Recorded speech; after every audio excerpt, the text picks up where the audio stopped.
Muy bienvenidos otra vez a De Ignorancia Sí que Sé. Muchas gracias por estar otra vez con nosotros en este podcast en el que hablamos de cómo se enseñan las ciencias, sobre todo al nivel de secundaria, y ya sabéis que muy centrados en física y matemáticas. Y por cierto, anuncio ya que estamos recibiendo correos de gente que nos ofrece a hacer programas relacionados con otras ciencias, y eso nos viene muy bien, porque tenemos muchos menos contactos en biología, en química y en otras áreas, así que muchas gracias a los que os ponéis en contacto con nosotros y estamos ya en proceso de procesar vuestras solicitudes y vuestras sugerencias.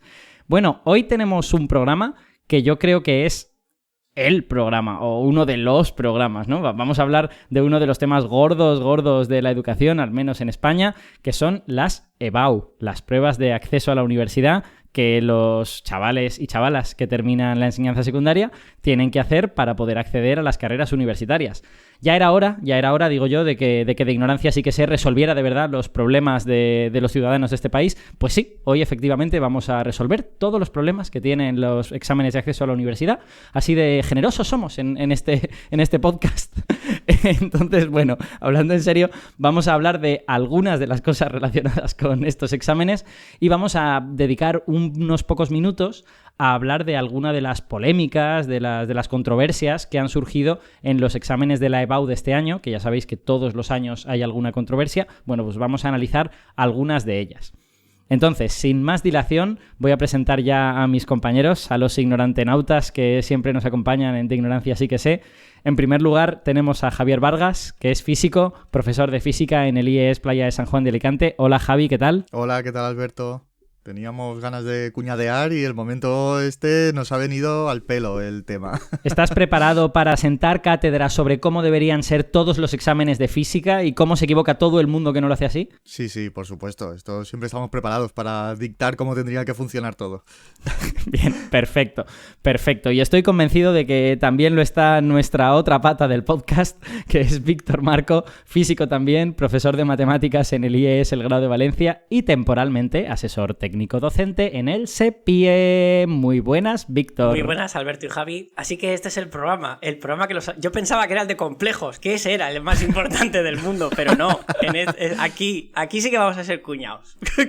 La verdad es que es decepcionante este podcast hasta el punto de que consideramos más importante la EBAU que los números complejos, de verdad. ¿Esto claro. ¿Cómo puede ser, Víctor? La EBAU no se aplica a nada, los complejos sí, ya lo dijimos. Los complejos, el universo está hecho con ellos. Yo quiero más temas de contenido de matemáticas y menos polémicas que nos hace el programa como la actualidad manda, eso es. Claro, si sale un tema así, sabemos que tenemos el programa hecho. No, pero es que además no es solo hablar de polémicas, ¿no? También es hablar de cómo se hacen estos exámenes y divulgar un poco su estructura y pensar si la estructura podría a lo mejor ser un poco diferente, ¿no? Que es a lo que nos vamos a dedicar en estos minutitos. Así que, sin más dilación, o mejor dicho, con una sola dilación, porque he dicho al principio que estamos recibiendo vuestros mensajes en nuestro correo y no he dicho el correo. Así que lo digo ahora. Cualquier cosa que queráis contarnos, si pensáis que este tema deberíamos tratarlo en el podcast y sabéis una persona que nos pudiera ayudar para hacerlo, pues escribidnos, por favor. Somos un poco lentos porque ya sabéis que este podcast es como un proyecto lateral que los tres tenemos, pero poco a poco vamos procesando todas esas cosas. Así que si tenéis alguna de esas sugerencias, escribidnos a deignoranciapodcast@gmail.com, todo junto, deignoranciapodcast@gmail.com. Y ahora sí, vamos con nuestro tema del día de hoy y vamos a empezar por el principio, ¿no? Vamos a empezar explicando, sobre todo quizá para los oyentes que no sean de España y a los que a lo mejor este nombre les resulte pues un poco oscuro o en su país pueden tener algo similar, pero no se llame de esta manera. ¿Qué son las EBAU exactamente y para qué sirven? Y es más, voy a añadir algo a esta pregunta, que es ¿cómo se escribe ese nombre? Porque yo lo he visto escrito de 2 o 3 maneras diferentes. Entonces, bueno, ¿a quién le apetece meterse en este fangal lexicográfico? Yo voy a dejar a Javi, solo voy a hacer un comentario sobre lo poco que le importan a los profesores cómo se llama, que hoy tengo que decir que he hecho un barrido en amistades de profesores de distintas comunidades y materias sobre su opinión sobre la polémica, temas que vamos a sacar luego, ¿no? Y me ha hecho más gracia un compañero que le he dicho, oye, ¿qué opinas del examen de EBAU? Y me ha contestado, ojo, profesor, en activo ahora, preparador de segundo bachillerato, y dice, Y dice, Bau, ¿te refieres a las Pau? Que es como se llamaba como hace, no sé, 7 años. Esa persona podría haber sido yo perfectamente, ¿eh? No, yo lo entiendo perfectamente. Yo lo llamo selectivo, porque al final te estás seleccionando. Claro. Pero quiero decir que es cambiarle muy interesante el nombre, lo que pero... dice Alberto. ¿Cómo les llama? ¿Por qué Bau? ¿Por qué? No sé, si quiere Javi, si no... A ver, el acrónimo es Evaluación de Acceso a la Universidad. Ajá. ¿Vale? Claro, la cuestión es, lo podemos encontrar escrito con E mayúscula, V minúscula por evaluación y luego A mayúscula, U mayúscula. O lo podemos encontrar escrito con B en lugar de con V y todo mayúscula, que en ese caso sería Evaluación del Bachillerato de Acceso a la Universidad. O podemos verlo escrito con la V minúscula y la B mayúscula a continuación, que sería Evaluación del Bachillerato de Acceso a la Universidad, también lo mismo. Vamos, tenemos ahí para elegir, pero al final es todo lo mismo. Es una evaluación de acceso a la universidad. Por favor, Javi, yo ya estoy liado. ¿Cómo es posible que haya varios acrónimos? O sea, quiero decir, ¿no hay un Real Decreto que diga esto se llama así? ¿O el Real Decreto solo pone el nombre largo? Pues eso no lo tengo muy claro, pero igual... Pues ahora verás cuando vayamos con los contenidos de cada comunidad. Yo creo que por eso hay gente que lo seguimos llamando PAU, porque al final es más fácil. Prueba de acceso a la universidad. Sí. O sea, llamémosle selectivo, llamémosle, no sé, el camino al cadalso, no sé, llamémosle de alguna forma un poco poética. En fin, bueno, vale, de acuerdo. Y entonces, ¿qué son exactamente estas pruebas y para qué sirven? Bueno, pues son unas pruebas que complementan la evaluación o la calificación que se hace en los institutos al final del bachillerato y que se utiliza en promedio con la calificación del bachiller para, de alguna manera, ordenar a los alumnos y que elijan carrera siguiendo el orden de una mayor puntuación a una menor puntuación. Vale, pues mira, voy a aprovechar para preguntarte por esto que acabas de mencionar ahora. ¿Cómo se hace exactamente ese promedio final? Porque en mi época, creo que en la vuestra también, la nota final era sobre 10, ahora la nota final es sobre 14 y, en fin, es una cosa que a los que nos lo hemos aprendido una vez y ahora nos encontramos otro formato y no trabajamos en enseñanza, me confunde ligeramente. Entonces, ¿cómo se saca la nota final de acceso a la universidad? Bueno, pues ahora hay 2 fases en las pruebas de acceso. Hay una fase general que consiste en, creo que son 4 exámenes, 5 si hay lengua cooficial en esa comunidad, en donde te examinas del comentario de texto en castellano, de la lengua cooficial en caso de que haya, una lengua extranjera, que es la que hayas cursado, no tiene por qué ser el inglés, es la que tú hayas cursado como primera lengua extranjera, historia de España o historia de la filosofía, uno de los dos, hay que elegir, y una materia de modalidad. Por ejemplo, si vas por ciencias, lo habitual es que sea matemáticas. Si vas por humanidades, coges latín. ¿Vale? Entonces, con esos exámenes se saca una nota de la fase general. ¿Eliges tú la materia de tu modalidad o, digamos, eso es elegido por la gente que plantea el examen? Pues ahí tengo mis dudas, porque la verdad es que yo no he tenido que hacer la burocracia de esto hasta ahora, nunca he sido tutor de bachillerato. Por lo que he visto, en principio se puede elegir. Lo que ocurre es que yo, todas las personas a las que les he preguntado han cogido las mismas asignaturas como materia de modalidad para la fase general. Vale. No sé si es que ya los institutos los orientan a que cojan esa asignatura. No sé si Víctor sabe más al respecto. Yo no he sido tutor con Javi y sinceramente bastante tengo para dar el contenido como para cuando sea tutor por mi informaré bien. Pero sí que sé que, por ejemplo, los que has comentado de las historias, el año pasado descubrí que tú podías no coger historia de la filosofía, gente de ciencias, y cambiarla, por ejemplo, y presentarte a matemáticas de ciencias sociales, que ni siquiera las has cursado. Qué raro. Sí. Porque hay gente que, como se veía más seguro al haber hecho matemáticas de ciencias, consideraban que las de ciencias sociales eran de menos nivel y que con una englobaban a la otra. Craso error, porque no fue así, porque hay bloques muy distintos. Se pueden encontrar con bonitas sorpresas. O sea que no sé hasta qué punto esto contesta vuestra pregunta, pero sí que es cierto que hay como muchas alternativas curiosas a ese grupito inicial. ¿Y es posible que dependan de comunidad autónoma también? Porque, bueno, para los oyentes que no sean de España, en España tenemos una especie de estado federal un poco raramente hecho y los estados, en lugar de llamarse estados, se llaman comunidades autónomas. Pues es posible. Vale. Lo investigaremos para el próximo. Entonces, tenemos esa primera fase formada por 4 o 5 exámenes y luego, ¿qué más pasa? Pues con la puntuación que se saque en esa primera fase general, se hace un promedio con la nota de bachillerato. Es decir, con las notas que has sacado en todas las asignaturas, tanto de primero como de segundo de bachillerato, tú tienes una nota media del bachiller.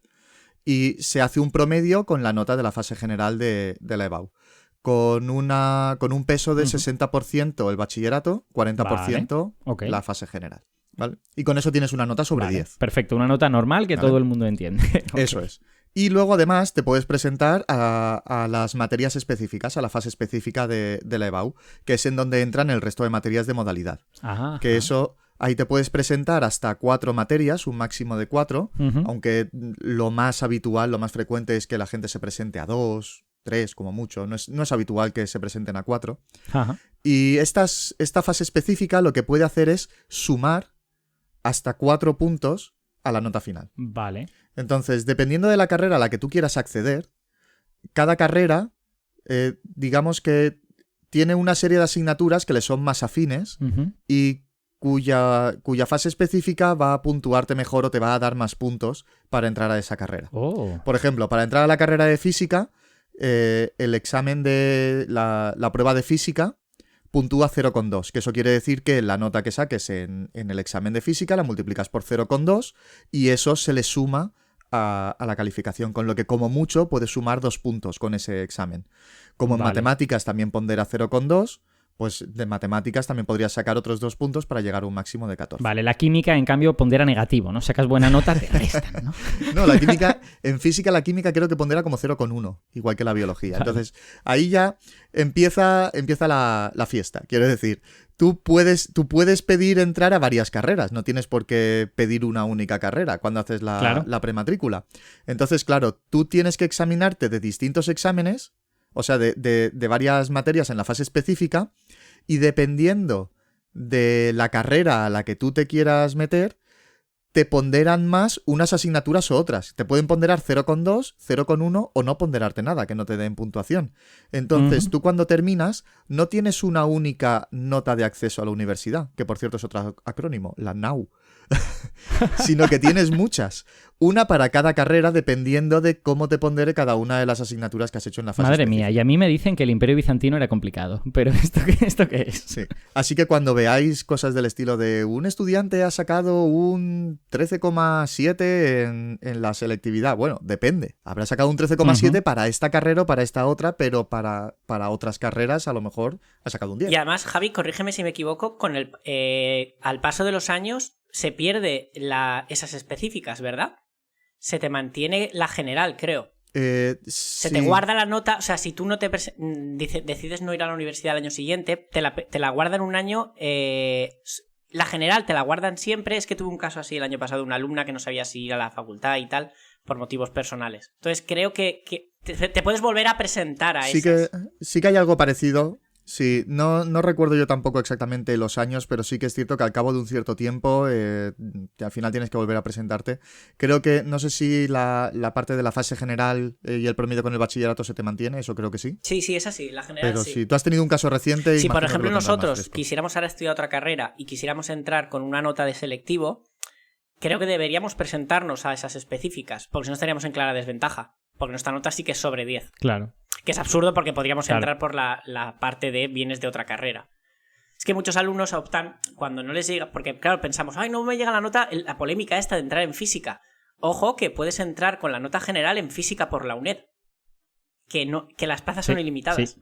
Y luego puedes pedir traslado expediente o puedes... Claro, es que hay muchos trucos. Esto, venga, voy a desvelarlo ya. Esto yo lo descubrí con un chaval de 16 años que vino al IFIC en un grupito de estudiantes que venían a visitar el Instituto de Física Corpuscular, donde yo curro haciendo divulgación. Y, bueno, hablando con ellos, pues yo siempre les pregunto, a ver, ¿alguien quiere hacer física tal y cual? Y uno levantó la mano y dijo, sí, yo quiero hacer física, pero no me va a llegar la nota porque está muy alta la nota de corte tal y cual. Y yo, vaya, joder, qué putada, qué pena, la verdad es que sí han subido mucho las notas tal y cual. Y él me dijo, no, si no pasa nada. Y yo, ¿qué? ¿Cómo que no pasa nada? Y dice, no, si me voy a ir a una ingeniería técnica y haré el primer año allí y después de eso voy a pedir traslado de expediente, me van a convalidar unas cuantas asignaturas, otras no, las tendré que volver a hacer no sé cuánto, pero eso es muy fácil porque nunca se llenan esas plazas de traslado de expediente. Y yo, completamente anonadado de que este chaval había hackeado la vida, esencialmente, ¿no? Me pareció... Pero eso es muy antiguo. No sé si recordáis que en nuestro año en física, gente que entraba a física porque nuestra nota en esa época era un 5... y donde no entraban en ingenierías. Y venía a hacer primero de física, a probar a lo mejor con suerte álgebra o algo, y con eso se iban a la ingeniería. Así es. Eso es muy antiguo, ¿eh? Eso es muy antiguo, ese truco. Así es, efectivamente. Bueno, también tengo que añadir a lo que he dicho, que antes he dicho que el sistema es muy bizantino, pero que, por otro lado, creo que hay una racionalidad debajo de él, ¿no? Que para algunas carreras cuenten más algunas asignaturas que otras. Otra cosa es que ese baremo de cuánto cuenten las asignaturas podamos estar en desacuerdo con él o de acuerdo, ¿no? O sea, pero vamos, yo creo que tiene cierto sentido que en una ingeniería te cuente más la física que en biología. A pesar de que me gustaría que los biólogos supieran mucha física, pero que vamos, que es completamente lógico, ¿no? que sea diferente en ese sentido. Me queda una pregunta más en relación con cómo funcionan estos exámenes, que es, ya yendo a los exámenes de las cosas que nos interesan, y en particular los de física y matemáticas, que son los que vosotros más sabéis, ¿cuál es la estructura de estos exámenes, ¿no? Porque también hay diversa optatividad y diversas opciones y cosas en el interior de esos exámenes, ¿no? Vale, claro, pues es una pregunta genial, porque esto no lo preguntas hace 3 años y te decimos una cosa y ahora, claro, y ahora ha cambiado por el tema de la pandemia. Claro. Ahora con... es que no sé si lo comentamos con Abelino o con Isa, puede ser.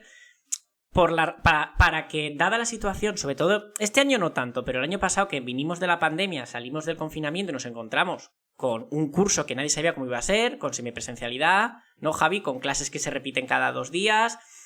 Se decidió que para asegurarnos que todo el mundo tuviera las mismas condiciones, ya que había institutos, hubo mucha polémica por institutos que solo por su logística en el aula cabían todos los días, y había gente que no podía, gente dando clase en cafeterías, una locura, y tenían que partir la clase en 2, todo el mundo no tenía el mismo tiempo para acabar todos los 5 bloques, ¿no? de contenidos. 4, el primero ya sabéis que es el bloque transversal, pero vamos a ver 5 bloques. Entonces se hizo la EBAU o la PAU, siempre tienen 2 modelos de examen, el A y el B, con una propuesta de donde se recoge, digamos, todos los bloques. Una pregunta de geometría, a veces puede... Sí, una pregunta de geometría, una de álgebra, una de análisis, y el modelo B, lo mismo. Vale. Y tú lo que hacías era... Ha habido a lo largo de la historia muchas opciones de, primero, o eliges el A o eliges el B. Luego incluso uno de cada, pero siempre tienes que haber tocado todos los bloques. Por ejemplo, cojo geometría del A, análisis del B y probabilidad del A otra vez, pero tengo que tocar todos los bloques. Pero el último modelo que se ha hecho es, te damos los dos modelos A y B mezclados, lo de poner A y B ya ha pasado a ser simbólico, tienes la A1, la A2, Valencia por ejemplo, A1, A2 y A3. Y B1, B2, B3. Tienes 6 y te dicen, haz 3, los que quieras. Luego puedes repetir bloque. Por lo tanto, puedes evitarte un bloque, que es lo que se pretendía. Si un profesor no ha podido llegar a dar todos los bloques, no pasa nada, porque con que tengan uno muy claro, ese lo hacen 2 veces. Y como hay problemas de sobra... Esa es una innovación relacionada con la pandemia, ¿no? Sí. Y se ha mantenido este año. Pero claro, este año ya no estamos en esa situación, y por eso ha habido los giros polémicos de este año. Claro. Se ha hecho la trampa de la trampa. Y lo que no sabemos es cuándo o incluso si se volverá al modelo anterior. Es de esperar que sí que se volverá al modelo anterior, de 2 opciones cerradas. Pero no está claro si va a ser el curso que viene, si será el otro, porque claro, además ahora está la duda de que el curso que viene, la nueva ley entre en vigor en los cursos impares. Entonces, ¿cabría la posibilidad de que dijeran, para un curso que queda hasta implantar la nueva ley en segundo de bachillerato lo mantenemos un año más? Pues podría ser, pero no se sabe nada. A ver, tiene cierto sentido que se mantenga durante algunos años, porque aunque no te haya tocado en segundo de bachiller, pues te puede haber tocado la pandemia en primero y puedes tener ciertas deficiencias arrastradas de eso. Hombre, yo creo que lo que no tendría sentido es que se mantuviera durante más de 4 años, 5, siendo muy, muy generoso, ¿no? A no ser que llegue otra pandemia, en ese caso ya volvemos a hablar. La del mono. No, esa parece, por todas las indicaciones dicen que no es tan infectiva y que aunque puede tener cierta difusión, pues no será, desde luego, ni la mitad de la mitad de la mitad que el COVID. Es como, este es el calendario chino, ¿no? El año del murciélago, el del mono.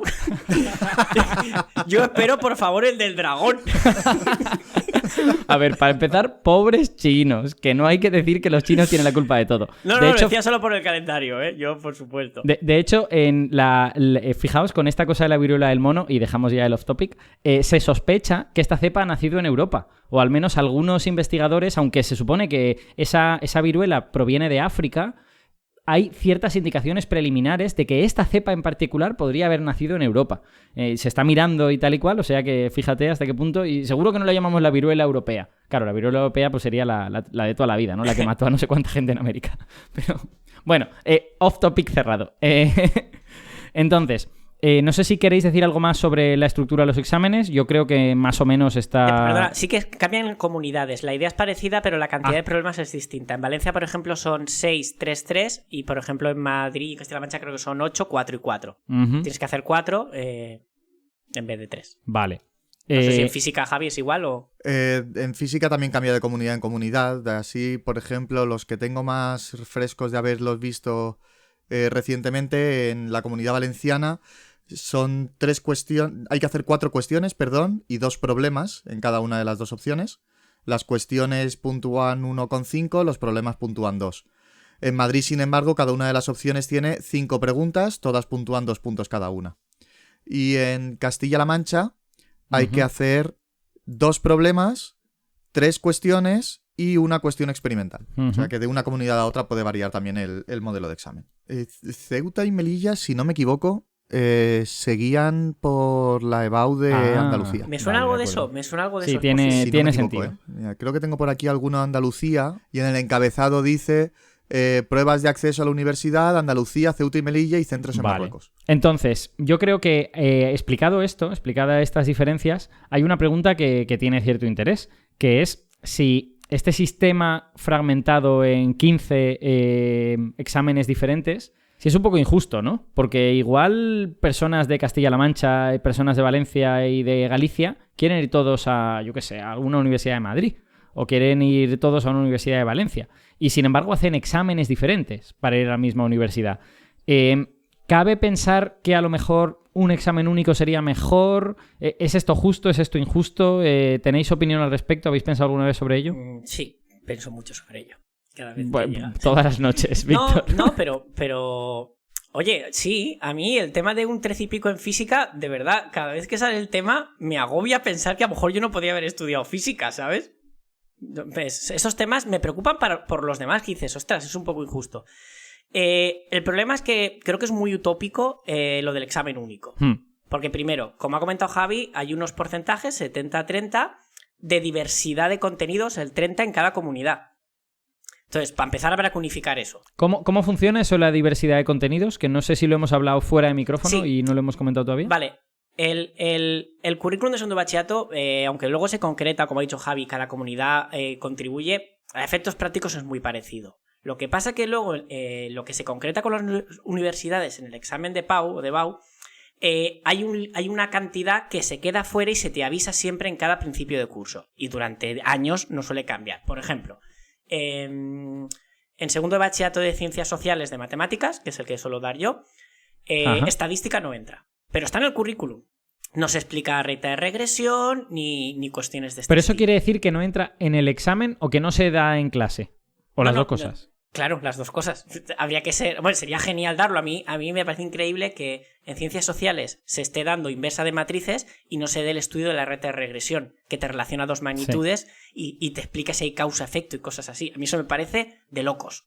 De locos. Sí. Explicar inversas, que sí, es súper interesante, te estructura el cerebro de otra forma, estudiar álgebra, lineal, ya, pero lo otro es muy útil.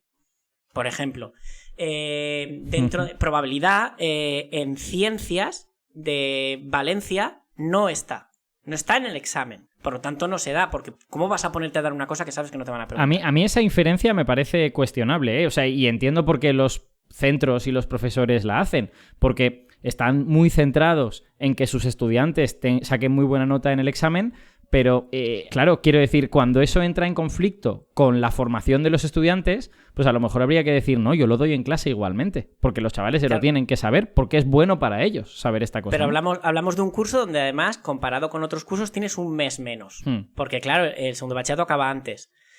Si a mí me parece muy grave, saber que no estoy dando una herramienta tan poderosa como la recta de regresión a alguien que puede hacer una carrera de ciencias sociales, que es como una herramienta poderosísima para tratar nubes de puntos. Y en cambio, pues tengo que dar ecuaciones matriciales, que ya no solo las planteo casi como un juego, porque son un juego de normas, de explicar, operar a cada lado, que es muy interesante. Porque sí, te ayuda a pensar de una forma distinta, pero no te da una herramienta poderosa. Entonces, sí, yo entiendo lo que tú dices, Alberto. A mí me parece mal, pero como profesor de segundo, ¿qué haces? Porque eso estadística es medio bloque. Sí, que tenía una pregunta para ti. ¿Tú sabes si eso de los contenidos que no entran en la EBAU está a nivel legislativo o es una cuestión a nivel de las universidades, que en las comisiones de coordinación lo puedan decidir en un sitio o en otro? Yo creo que lo deciden en las universidades junto a los coordinadores de los institutos, porque pasa que estos últimos años no ha habido reuniones por tema COVID. Vale, por ejemplo, en Valencia ya han avisado que en ciencias el año que viene ya se preparen, quitan, porque seguimos estando con el 70%. Van a quitar, por ejemplo, relaciones métricas, que es distancia de un punto a un plano, ángulos entre una recta y un plano. Todo eso se va a quitar y se va a cambiar por probabilidad. Ajá. Vale, es que lo digo porque a lo mejor es impresión mía, pero me ha parecido que hemos mezclado algunos conceptos, como lo de los porcentajes del 70-30, porque al final eso, como tú dices, es una decisión que, por lo que entiendo, es la comisión de coordinación la que decide y avisa a los profesores de, oye, mirar, esto no se va a preguntar. A nosotros, por ejemplo, con física pasó al revés. No nos han dicho nunca que haya temas que no van a entrar, pero sí que había cosas que hacía tiempo que no se preguntaban o que estaban en el currículum del último cambio de ley, pero no habían entrado todavía nunca en las PAU y nos avisaron, ojo, no os confiéis que estos temas que hace tiempo, que tradicionalmente no se venían preguntando, se van a retomar o se van a empezar a preguntar porque si forman parte de los contenidos están a eso ahí. me refiero, que no sé hasta qué... Tienes razón, tu pregunta es completamente lógica. No es que sea algo como... Es oficial en el sentido que cuando te dan el modelo y el documento se acuerda por ambas partes de que eso no se va a preguntar. Pero claro que están los contenidos. De hecho... Es esa libertad que tienen para preguntar. Claro, de hecho me pregunto... Por complementar... Me pregunto cuál es la razón de que hagan eso, ¿no? Quiero decir, hay unos contenidos, hemos convenido todos como sociedad en unas leyes y una no sé qué, que eso es los contenidos que debería haber en bachillerato. ¿Cuál es la razón de que recortemos eso? Quiero decir, no tiene que ver con el COVID, es simplemente una cosa que se decidió en un momento y, pues mira, nos viene bien, porque no hay tiempo para darlo todo. Sí, porque esto es anterior, porque yo, por ejemplo, el año pasado recopilé 20 años de exámenes de ciencias sociales de Valencia. Y en ninguno aparecía ni distribución binomial en probabilidad, ni aparecía estadística. O sea que esto lleva tiempo, sin preguntarse. Es que me resulta muy sorprendente incluso a nivel de ley. Quiero decir, porque hay una especie como de decisión pragmática que se toma en la comisión esta que ha dicho Javi, que de alguna forma modifica sustancialmente el contenido de la ley, hasta el punto de retirar un 30% del temario. Claro, esa decisión... no dice que no se haya de dar en clase. Entiendo que esa es la puerta de atrás que se utiliza. Nadie les puede decir que estén haciendo algo ilegal porque estén diciendo no vamos a dar esto en clase. Pero tiene unas consecuencias prácticas. Me resulta como muy sorprendente y me gustaría saber cuál es el origen de esa práctica. Ahí sí, creo que es interesante hacer una segunda parte de esto con alguien que de verdad se dedique a esta parte, en orientación. Yo tengo varios contactos que lo podrían hacer, porque mi experiencia, que aún es menos que la de Javi, porque como sabéis yo estuve muchos años en el centro de menores desconectado de la SEBAU, y volví el año pasado y me encontré con eso. Empecé a recopilar y vi que es cierto que hay unos contenidos que no se preguntan nunca. Y nunca ha pasado que de repente los pongan sin avisar, ¿eh? Siempre ha habido un aviso previo. O sea, que cuando se generan polémicas como las que vamos a hablar hoy de es que esto nunca ha salido, si han avisado al principio de curso, puede salir. Javi, ¿querías decir algo hace un poquito? Sí, no, por terminar de complementar y para que veamos también diferencias entre distintas comunidades autónomas, esto del 70-30 viene de un documento que saca el Ministerio en el BOE a principios de año. Allá por enero, febrero, suelen sacar un documento en donde están lo que se conocen como las matrices de especificaciones de cada una de las asignaturas. En esas matrices, básicamente, lo que dice es de cada bloque de contenido te pone una serie de ítems, son estándares de aprendizaje evaluables, pero bueno, básicamente esto te fija los contenidos que se pueden preguntar en las PAU o EBAU, lo que prefiráis. Entonces, lo que dice este documento es que de todos estos ítems que aparecen en esta matriz de especificaciones, en todas las comunidades autónomas, el 70% de las cosas que se preguntan tienen que venir de cosas que aparecen en este documento. Y el 30% restante debe salir de los contenidos propios de cada comunidad, del currículum propio de cada comunidad, que normalmente no se va a alejar mucho tampoco de esto, porque al final esto viene a partir del Real Decreto de Currículum, y en las comunidades puede ser que añadan alguna cosita, pero en su mayor parte va a ser parecido. Además, estas matrices de especificaciones te ponen unos porcentajes orientativos de cuántas preguntas o de qué puntuación de la prueba tiene que venir de cada bloque. Entonces, por ejemplo, en física, he cogido la primera que tenía a mano y es del 2018. Pero bueno, tampoco habrá cambiado mucho de entonces aquí. En 2018 la matriz de especificaciones decía que el 15% tiene que venir de interacción gravitatoria, el 30% interacción electromagnética, el 35% de ondas y óptica geométrica y el 20% de física del siglo XX. Vale, pero el objetivo de ese documento lo entiendo, ¿no? O sea que quiere básicamente especificar cuál es el peso de cada uno de los bloques en el examen o cómo deberíamos acercarnos a ello, lo cual me parece razonable. Pero ese documento no se automutila.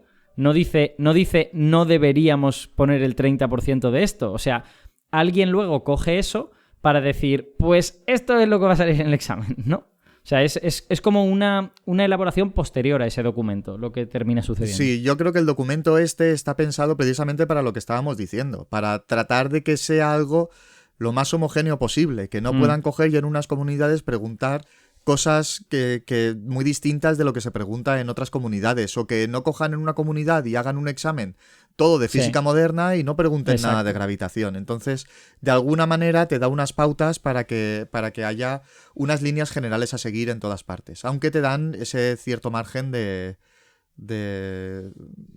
digamos, de creatividad de una comunidad a la otra en función de los currículos específicos de cada una, e incluso en los porcentajes estos son orientativos.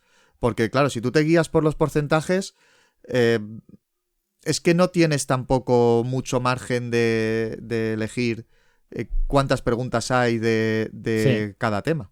Porque si en la Comunidad Valenciana, por ejemplo, tuviéramos que clavar estos porcentajes, tendría que haber siempre una cuestión de campo gravitatorio, 2 cuestiones de campo electromagnético, una cuestión y un problema de ondas y óptica y un problema de física del siglo XX. Entonces, si tú quieres poder tener un poquito de variedad en cuanto a lo que preguntas, pues al final te vas a acabar saliendo un poquito de estos porcentajes. Entonces, se suelen tomar como algo orientativo. Sí, no sé, en fin, esto ya es una cuestión política, ¿no? De por qué se establecen estas cosas. Evidentemente, la física en Murcia no es muy diferente de la física en Galicia o en Asturias o en donde sea.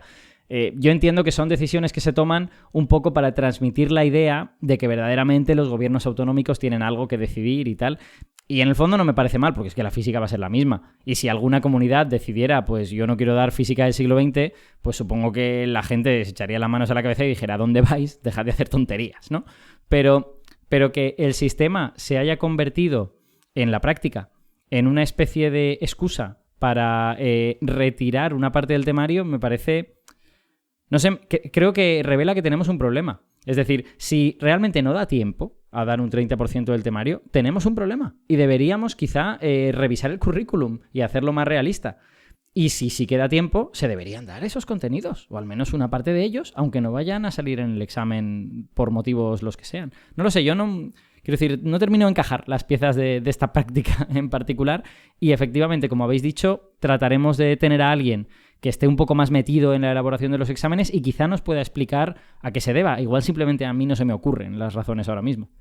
Entonces, más cositas que os quería preguntar. En cuanto... Bueno, no sé si, Víctor, has terminado de decirnos si a ti te parece que sería mejor hacer un examen en lugar de uno diferente en cada comunidad autónoma. No sé si querías añadir algo en ese sentido. No, supongo que a Javi le pasará igual. Es que yo encuentro argumentos a favor y en contra por ambos lados. A mí claro que idealmente me parece bien que se le pregunte a todos por igual, pero como pasaba con las oposiciones, ¿no? Con lo de las plazas repartidas por tribunal o los contenidos. Pero yo lo veo muy complicado, muy complicado. Bueno, y luego otro tema, es verdad, sí que había algo por decir. Imaginemos que unificamos los contenidos. Perfecto, ese examen se tiene que hacer a la vez. Vale, claro. A nivel organizativo. A la vez, en todo el país. Porque claro, ojo cómo se filtre algo de una comunidad a otra, la que tienes liada. A mí, no sé, a lo mejor soy un ignorante en logística, pero me parece complicado.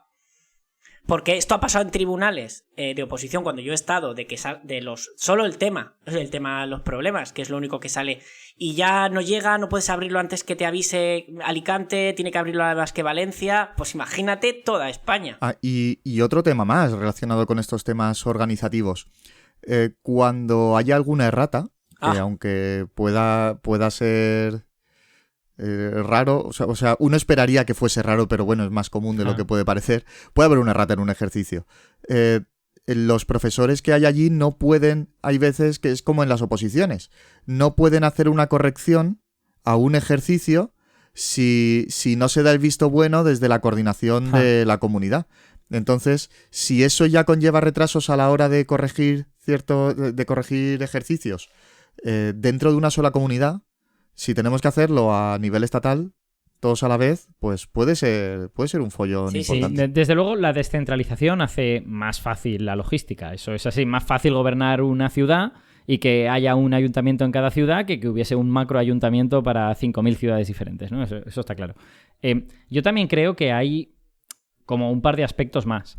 El primero es meramente práctico, que es que efectivamente tenemos exámenes diferentes en cada comunidad autónoma, pero también es verdad que los estudiantes tienen profesores diferentes en cada instituto, ¿no? O sea, quiero decir que no es la única cosa en la que son diferentes y que en la práctica es imposible dar exactamente la misma formación y hacer pasar exactamente los mismos baremos a todo el mundo.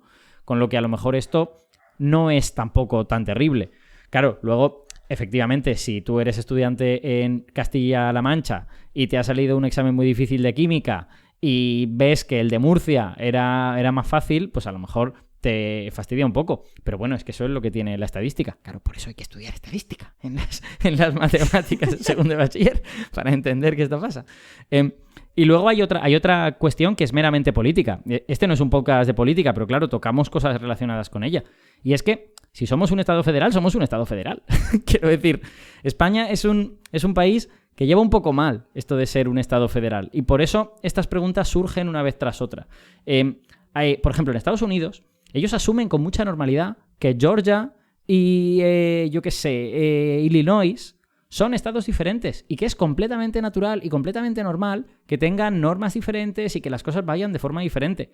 Sin llegar a tener una especie como de nacionalismo, en plan de yo me quiero separar y tal y cual, pues asumen con cierta naturalidad que son regiones distintas. España, quizá porque es un país más pequeño, hay que recordar que Estados Unidos es un continente.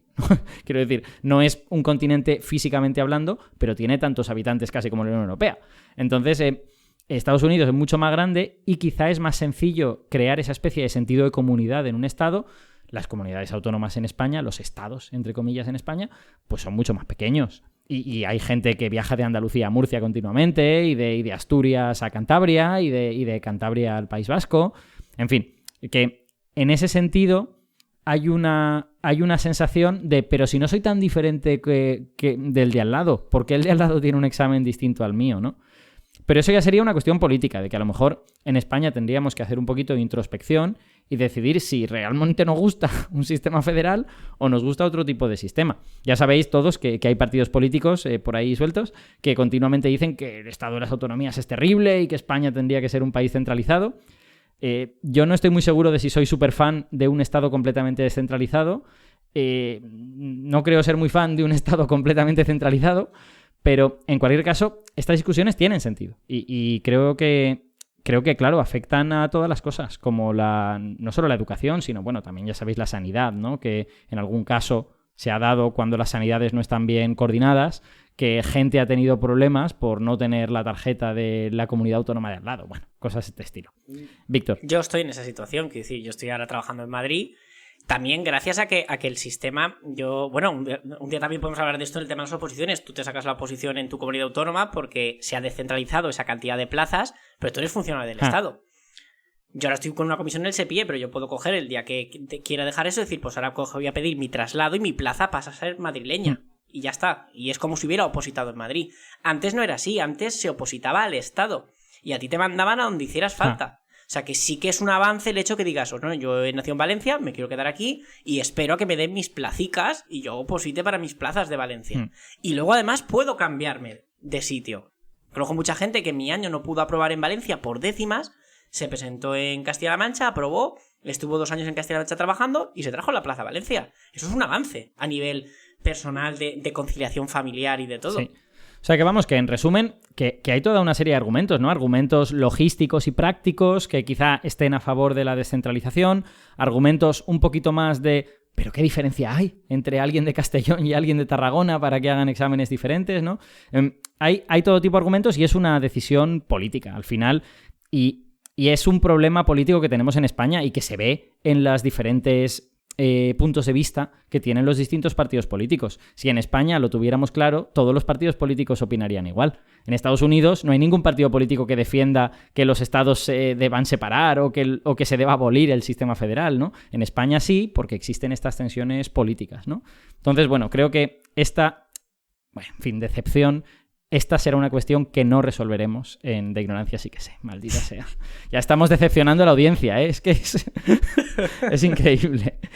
Bueno, otra pregunta que tengo relacionada con posibles formatos que podrían tener las pruebas de acceso a la universidad y que no tienen.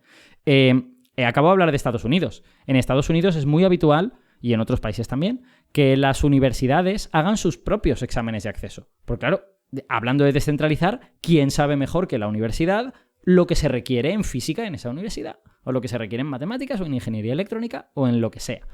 Entonces, ¿creéis que ese sería un sistema interesante? Efectivamente, a nivel logístico, podría ser más fácil. Claro, también querría decir que si un estudiante quiere optar a hacer física en Madrid, ingeniería electrónica en Sevilla y geología en Granada, pues va a tener que hacer 3 exámenes distintos y va a haber que poder conciliar que esa persona pueda moverse por España a hacer esos exámenes, ¿no? ¿Qué opináis al respecto? Bueno, esto se ha mencionado ya y ha salido el tema alguna vez en medios de la posibilidad de que se haga el cambio este. El mayor problema que le veo es el problema logístico, precisamente. Porque, claro, cada alumno puede hacer solicitudes para distintas carreras y que todos los alumnos tengan la posibilidad de presentarse a todos los exámenes, elijan lo que elijan en cualquier comunidad, pues está complicada la cosa. Yo creo que ahí el mayor problema sería el problema logístico. Sí, efectivamente. O sea, yo no sé cómo se las ingeniarán en Estados Unidos. Mi sospecha es que las universidades dirán: el examen es este día, si no puedes venir te fastidias. Pero vamos. Pues posible, y tú eliges si prefieres presentarte aquí o prefieres presentarte en la universidad de al lado. Yo además veo otro problema, que ese es grave, perdona, y es si vamos a resumir la selectividad en un examen de física en física, ¿qué pasa con todas las otras asignaturas de segundo bachillerato? ¿Ya no las estudias? ¿Son necesarias? ¿No son necesarias? Mi pregunta es, ¿hasta qué curso desde la ESO a bachillerato es importante los conocimientos de cultura general? Porque claro, esto yo creo que está proponiendo de forma oculta suprimir que segundo bachillerato sea a la carta. O sea, que sea en plan, segundo bachillerato ya es especialización. No, pero yo creo que habría maneras relativamente sencillas de hacer eso. Porque podría el Estado emitir un examen general, en particular del bloque generalista, sobre todo, y dárselo a las universidades. Y que luego cada facultad, digamos, haga el suyo. Tocase un poquito el correspondiente a las asignaturas específicas o algo por el estilo. Eso yo no creo que fuese difícil de hacer. Y mira, esa parte estaría más centralizada, precisamente.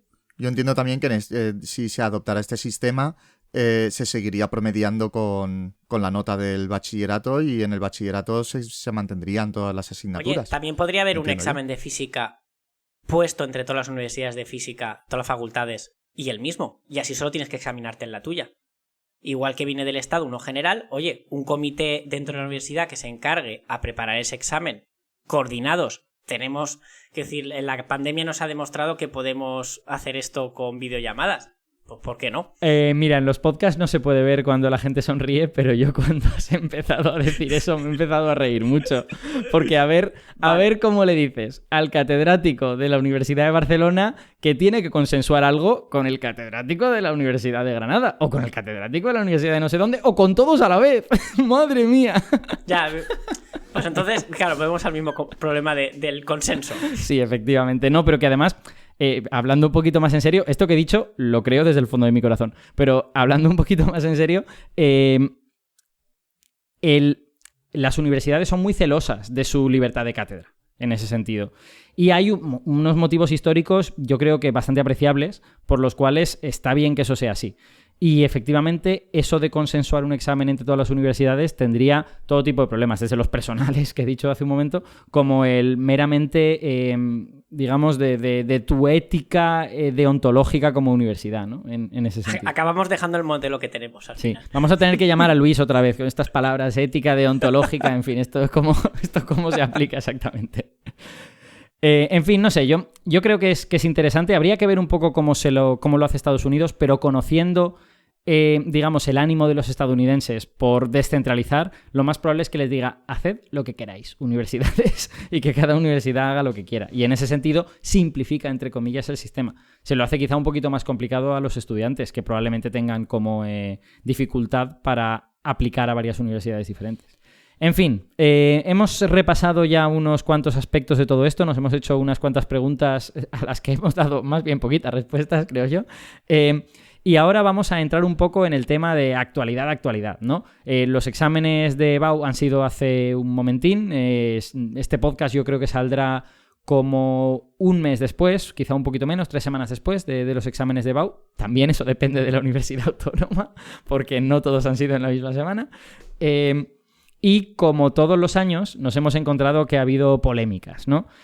Ahora las polémicas ocurren en las redes sociales y se entera todo el mundo, ¿no? Entonces lo que ves es pues, que hay una cantidad habitualmente de estudiantes quejándose de pero si este examen ha sido súper difícil, es imposible resolver tal pregunta, y esta cosa ocurre todos los años. Todos los años, en algún sitio o en otro, la gente se queja y además los periodistas saben que tienen una noticia interesante con la que rellenar esa semana, ¿no?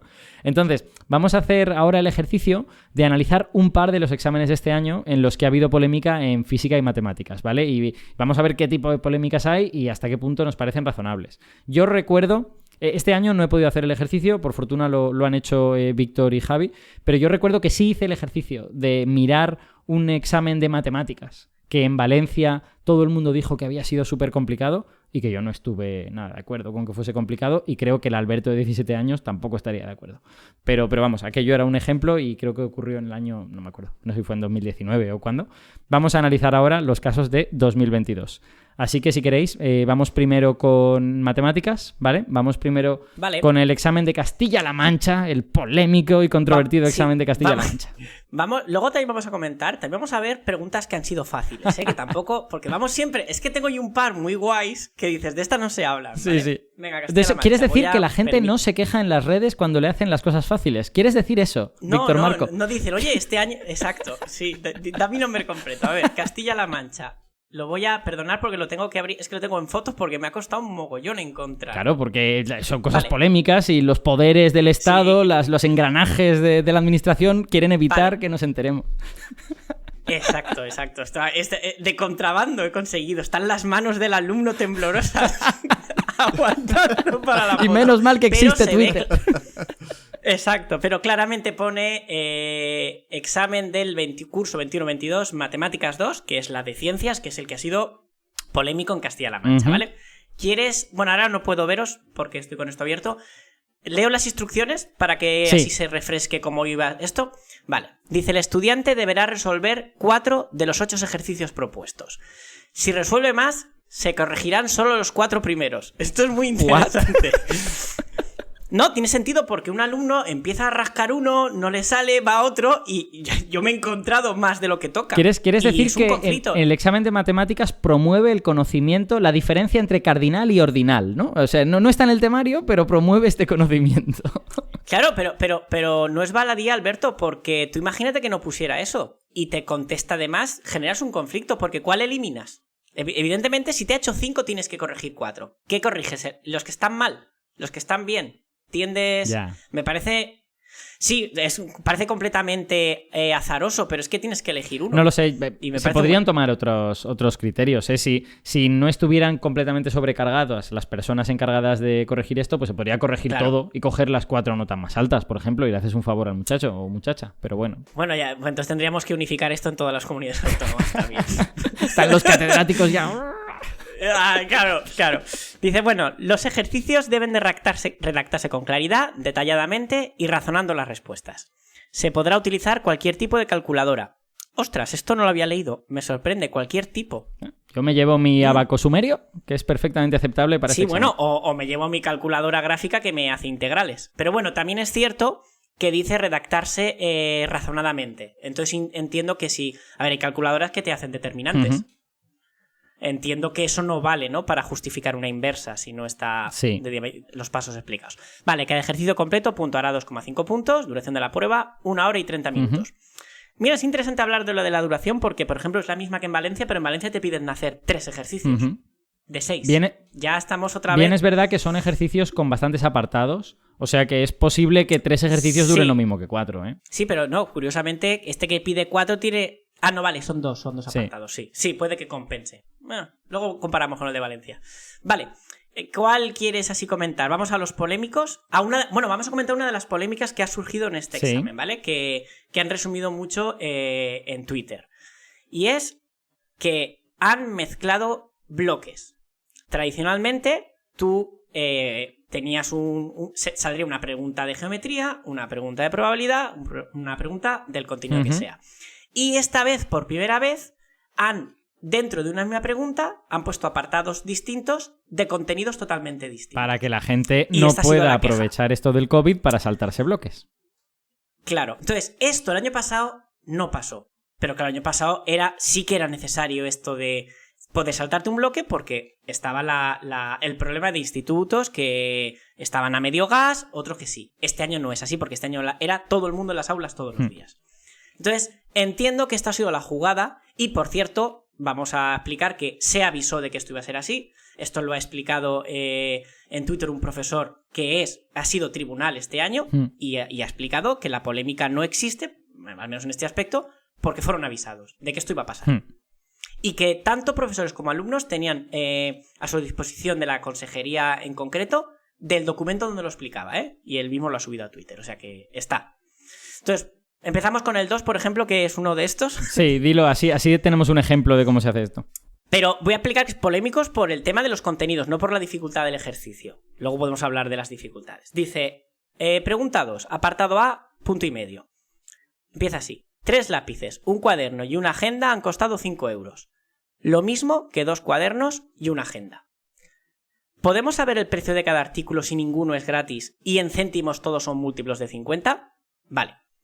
Esto es claramente un problema de sistema de ecuaciones. Tú tienes que plantearte las ecuaciones, decidir. Es muy interesante porque te habla un poco con la multiplicidad. Parece que te está dando menos pistas. Hay menos ecuaciones que incógnitas. Sí. Yo no lo he hecho, pero veo que lo que te está diciendo es que tú tienes que resolverlo y decidir si va a ser compatible determinado, si va a ser incompatible. El truco estará ahí en lo de los múltiplos de 50. Me gusta lo de ninguno es gratis. Eso también es una ayuda. Sí. Bien. En principio, te puedas quejar o no de que no sea tan claramente lo de qué es X y Z y tal, es un problema clásico. Sí que lo es. Apartado B, 1 punto. Calcula razonablemente el siguiente límite. Fasca. Límite de... Es que me encanta. Cuando X tiende a infinito de, abro paréntesis, X más 1 partido de X, todo ello elevado a X cuadrado más 1 partido por X. Es claramente, si hacemos el límite, es del tipo 1 elevado a infinito. Es una determinación que se resuelve aplicando una formulilla que al final se reduce todo a una exponencial. Estos son del tipo e elevado a algo. ¿Qué tiene que ver esto con el primer apartado? Nada. Es un artefacto. Está ahí, ahora ya os veo. Es un artefacto diseñado para que los que elijan esto tengan que hacer un sistema de ecuaciones y un límite y que no te puedas saltar estas cosas. ¿Está mal? Bueno, no hagas este ejercicio. Ves a otro. Entonces, yo entiendo perfectamente que se intente combinar. Creo que también se podría combinar a lo mejor con un poco más de creatividad. Y que estuvieran relacionados como otros que vamos a ver. Ya, pero... Que sí que te lo pide el temario. Pero oye, está ahí y tampoco es tan difícil el límite. Yo tengo que decirte que me parece... esta estrategia me parece un poco fea. Por la siguiente razón. Sí. Quiero decir, ya sabéis que yo soy partidario de que se dé todo y que los alumnos estudien teoría cuántica de campos en primero de bachiller. O sea, quiero decir que no soy sospechoso en ese sentido. Pero creo que si hay motivos racionales para pensar que los estudiantes necesitan un poco de respiro en los exámenes porque han vivido un par de años en los que han tenido una formación deficiente, eso es un hecho. Y que tú como comunidad autónoma decidas, pues no, los de Castilla-La Mancha están perfectamente formados, no tienen ninguno de esos problemas y por lo tanto no tienen por qué tener esa especie como de facilidad. Me parece un poco feo. Porque yo creo que hay, de verdad, motivos objetivos para pensar que esos estudiantes tienen una formación un poco peor que la de otros. Entonces, quiero decir, estando de acuerdo en que me parece mal que puedan saltarse bloques, creo que esto es un poco feo hacia los estudiantes. Es discutible todo, pero vamos. Aunque no es el objetivo de este tema, a mí me gustaría remarcar, y sabéis que lo hago siempre, cuál es el objetivo de ese límite. ¿De verdad eso es garantizar que sepan analizar?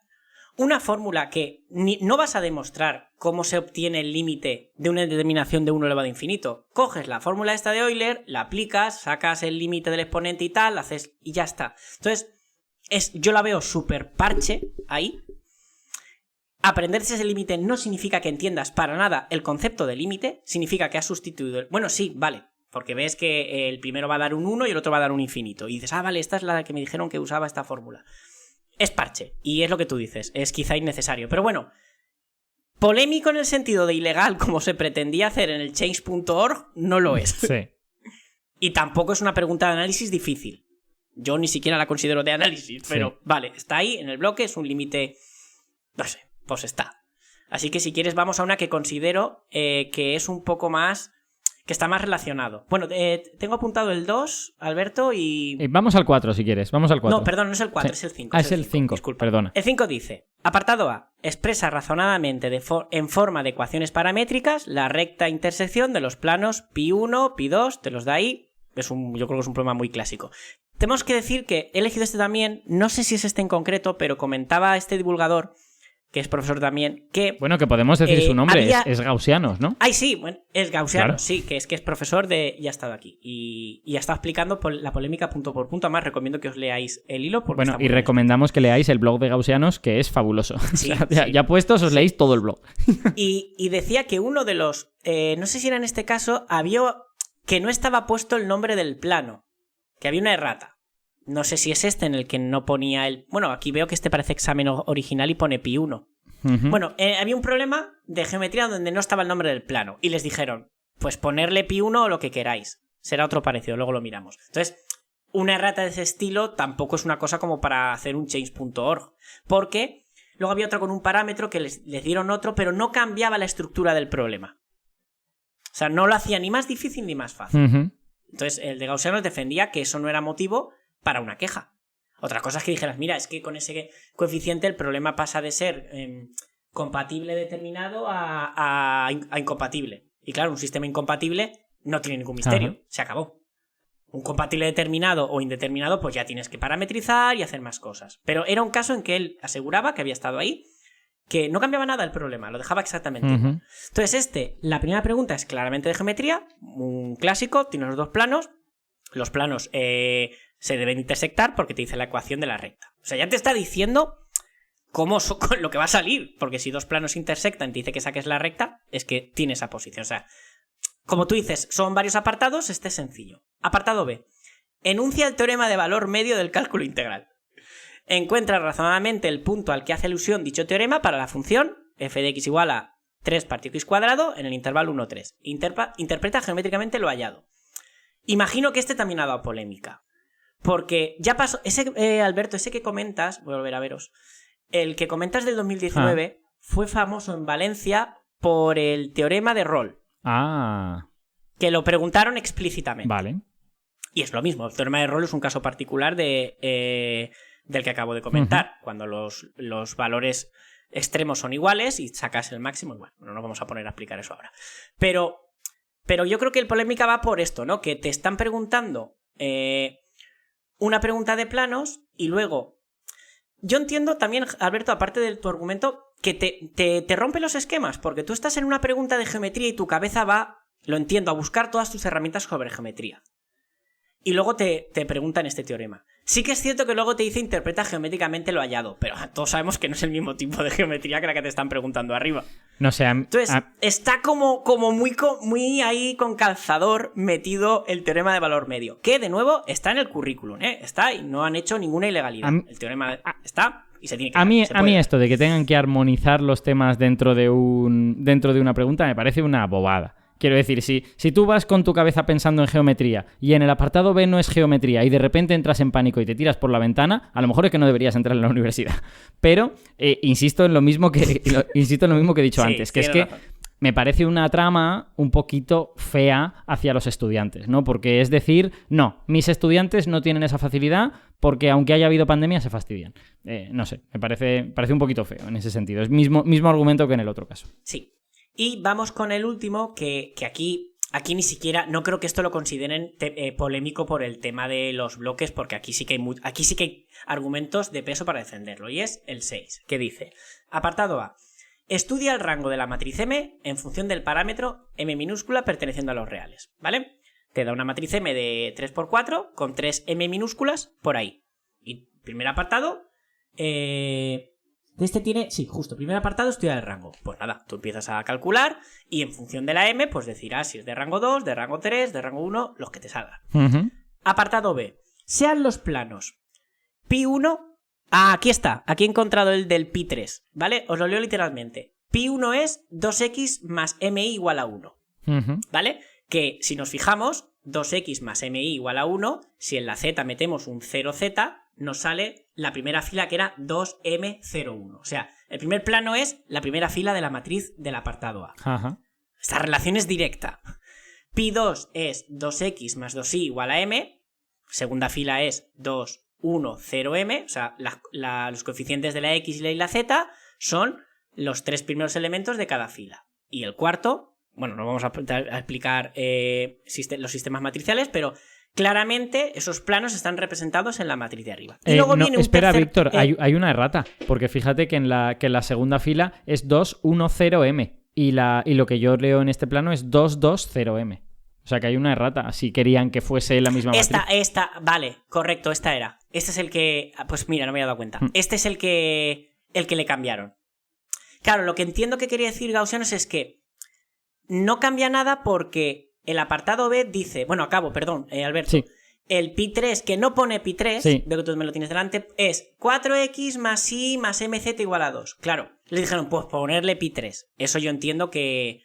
Hombre, está muy mal escrito, porque fíjate que la i entre la m y la 4x, con un poco de nervios, te rayas, ¿eh? Y puedes pensar que es m por i. Sí. O sea que ahí sí que es cierto, y eso Gaussian nos lo ha dicho, muy chapucero el examen. Y esto sí que es cierto que puedes decir, oye, esto es un examen oficial y me estoy jugando la carrera. ¿Qué menos que esto lo haya revisado alguien? Estoy de acuerdo. Que te pase a ti en tu examen de tu clase, que no son exámenes oficiales, porque tú evalúas... más o menos, tú tienes cierta libertad para evaluar, pero esto es un examen oficial. Pero bueno, se les dijo que pusieran pi3 y se les explicó. Y se les dio más tiempo, explica Gaussianos, para compensar esto. ¿Se corrigió esta errata que he dicho yo? ¿El 2 por el 1 o el 1 por el 2? Sí, se dijo que se pusiera el 1 y se dio más tiempo para los que lo habían perdido porque se ve que con el 2 salía más complicado. Claro. Porque claro, entiendo que el valor de m... que hace que esto sea, pues no sé lo que te dice después, estudia la posición. Bueno, pues supongo que el hecho de que se corten o sean coincidentes, pues seguramente será para lo típico, m igual a 2, 3, y si lo haces con los tres planos del apartado B, con el error, pues a lo mejor la m te sale menos 3,17 avos. En el mejor de los casos, Víctor. En el mejor de los casos. ¿Vale?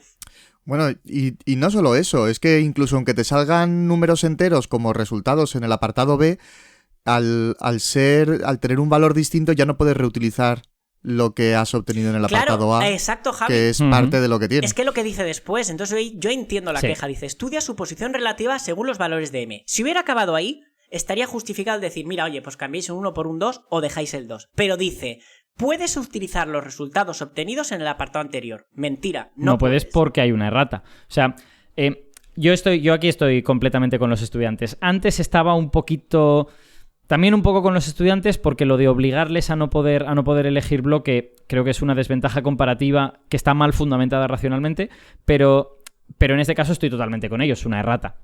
Pero también es verdad que esta errata pues es una errata y ya está, y que las cosas tienen erratas y exámenes más importantes que este que van a hacer en su vida van a tener erratas también. Sí, oye, pero que se corrige y yo lo que no diría es, no pasa nada, podéis hacerlo con el que queráis. No es verdad porque estás dándoles desventajas a los que están usando el 2 en vez del 1, porque entonces ya no puedes utilizar y hacerla, aparte de que vale 1,5 puntos el rango, es un faenón hacer la discusión de la M. Como para que encima luego no te valga para el apartado B.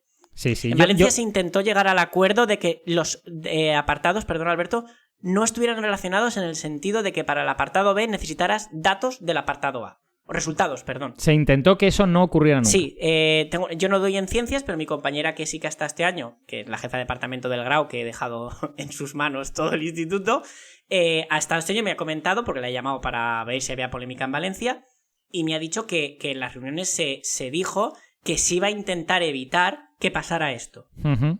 En Valencia. Sí.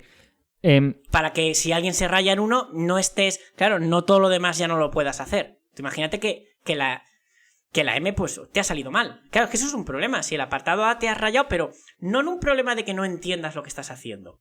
Tú sacas el rango y pues en un despiste, un menos se transforma en un más y ya está todo mal. No lo sé. Bueno, eso ya son criterios de cómo poner exámenes, que los hay a patadas, ¿no? Los hay de muchos tipos.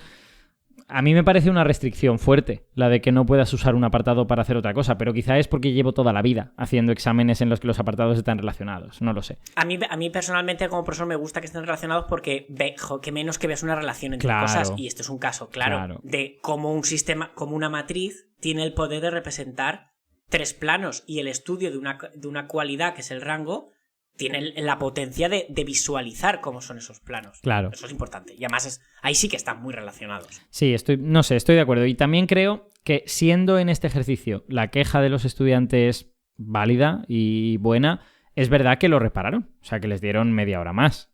Sí, y se les dio media hora más. Claro, a los que ya se han quedado con la cabeza hecha añicos porque la M les daba menos 47,53, pues esos pobres han de recuperarse emocionalmente, digamos. Pero en fin, eso son cosas que pasan, ¿eh? Son cosas que pasan en cualquier examen, que hay erratas. Es lo que hay.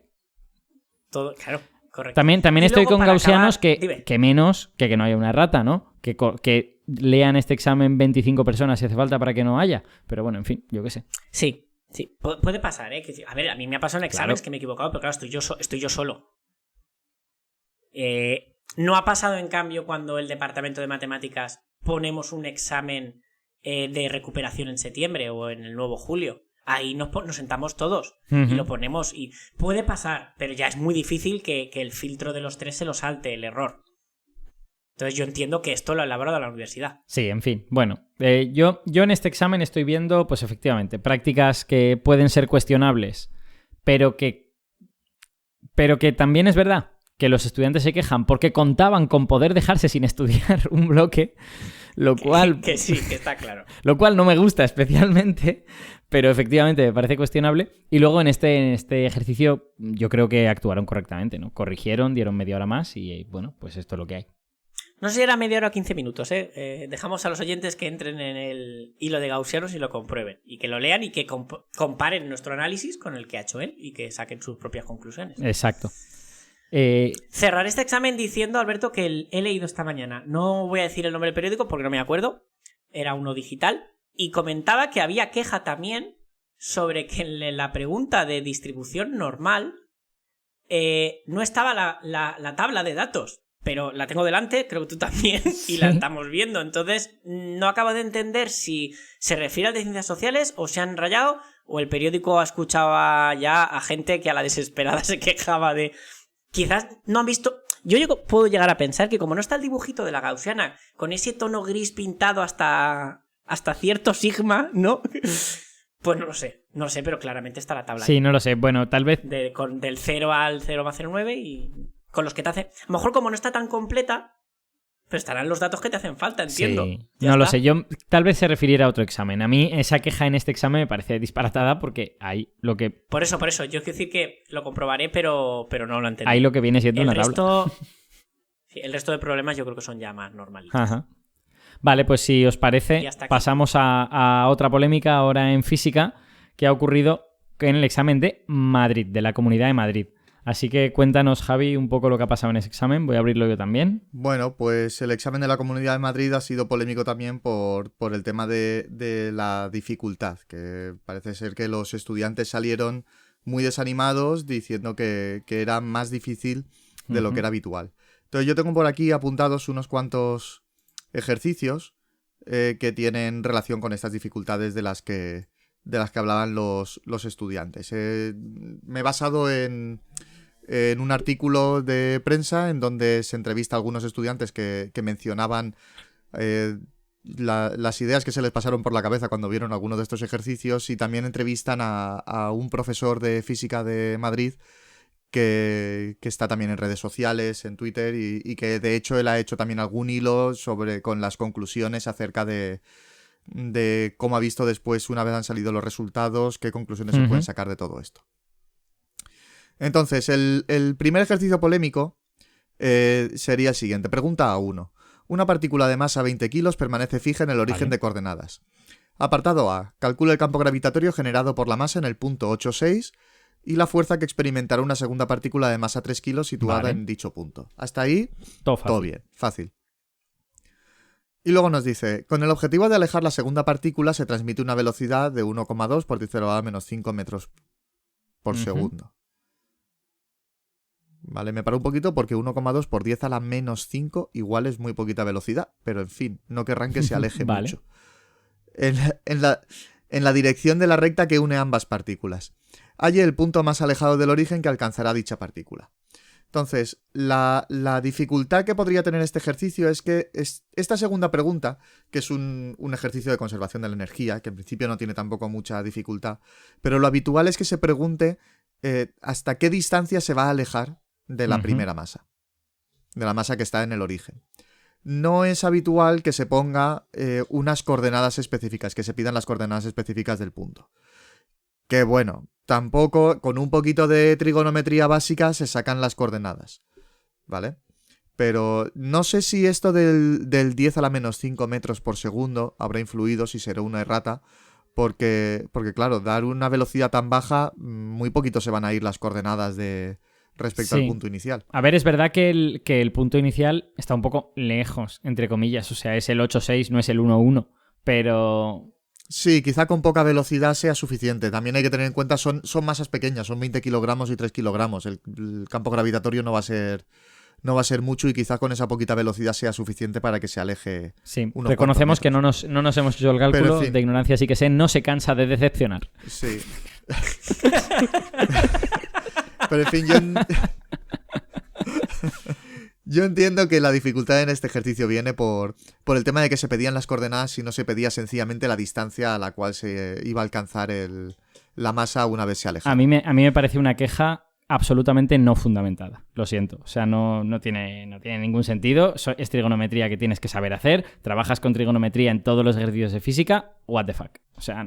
Perdona, un inciso, Alberto, parece el típico tribunal de un programa tipo Factor X de lo siento, pero no pasa. Tu queja no pasa.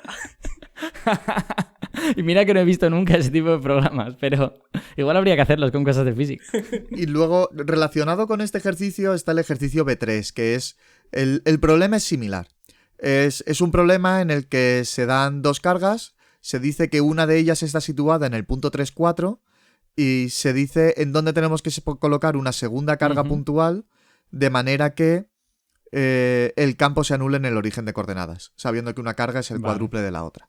Entonces, esto también es un ejercicio bastante típico. Lo que pasa es que, pues lo dicho, habitualmente no te fijan las coordenadas. Y tú basta con que des las distancias a una carga a la otra y fijas, digamos que pones las dos cargas en el eje X, por ejemplo, y no te complicas. Y basta con que des únicamente la coordenada X del punto.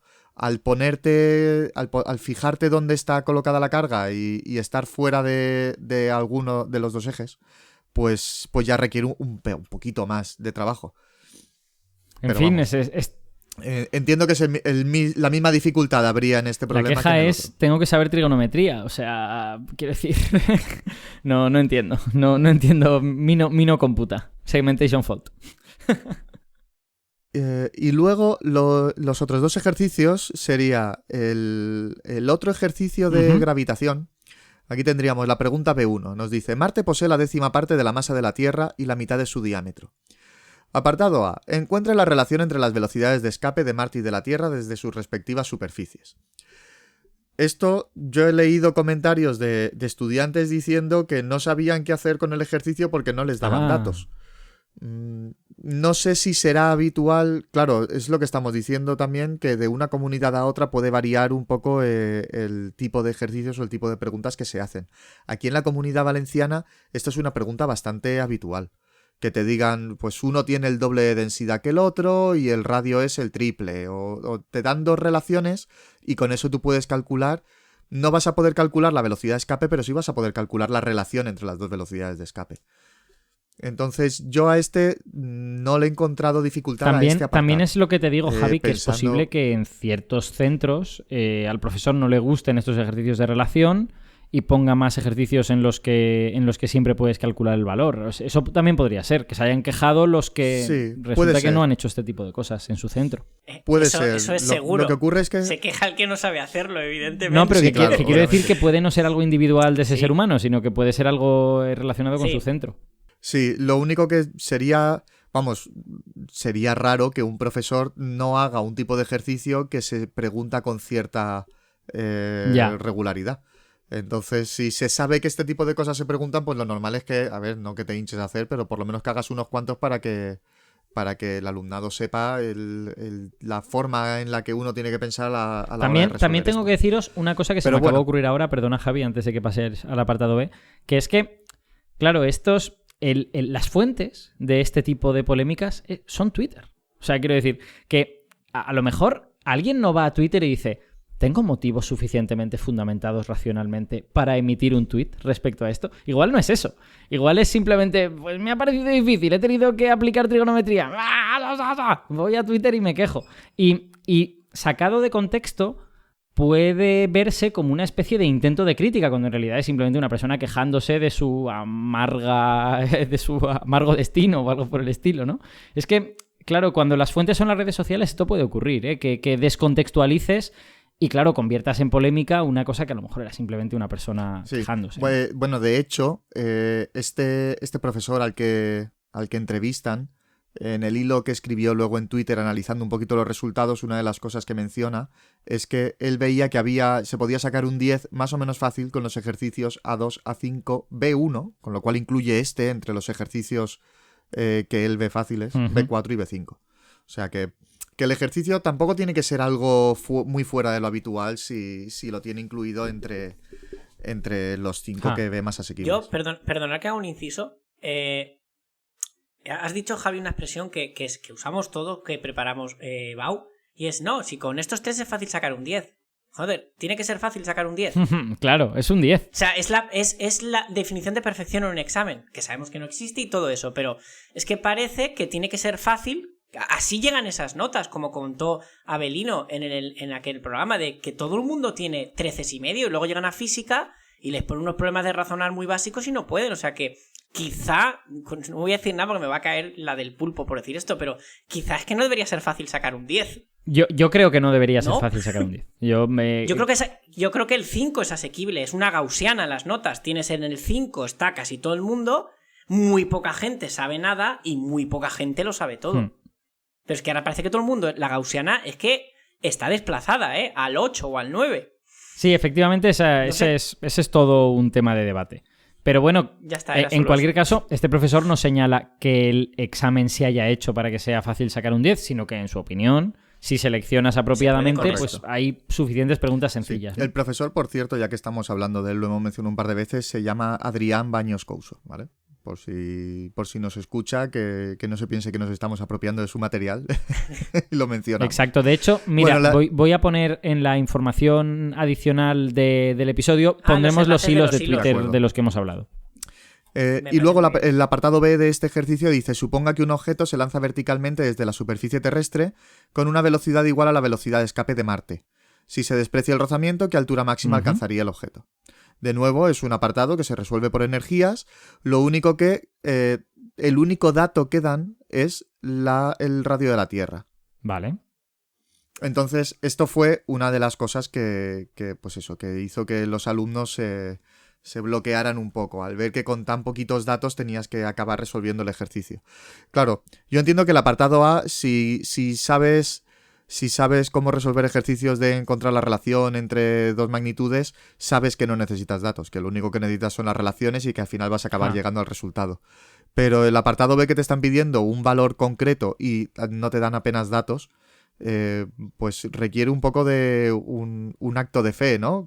Y creo que esto lo mencionaba Avelino cuando hablábamos de la forma de pensar requiere que tú digas, bueno, me están dando muy pocos datos, pero yo voy a tirar para adelante, porque si me dan pocos datos probablemente sea porque no me hacen falta.